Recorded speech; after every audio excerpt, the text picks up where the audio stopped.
You ask Tiger to solve. This deals with linear equations with one unknown. The final result is a equals 8. Let's solve it step by step. Simplify the expression. Expand the parentheses.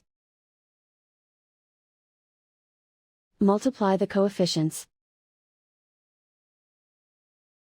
Simplify the arithmetic. Group like terms. Combine like terms. Group all constants on the right side of the equation. Subtract 4 from both sides. Simplify the arithmetic.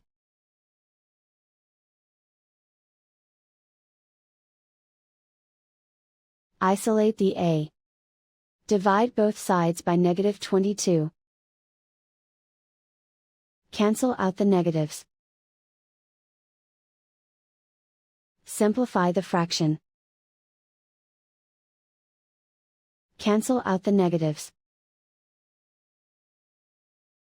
Find the greatest common factor of the numerator and denominator. Factor out and cancel the greatest common factor. And so the final result is a equals 8.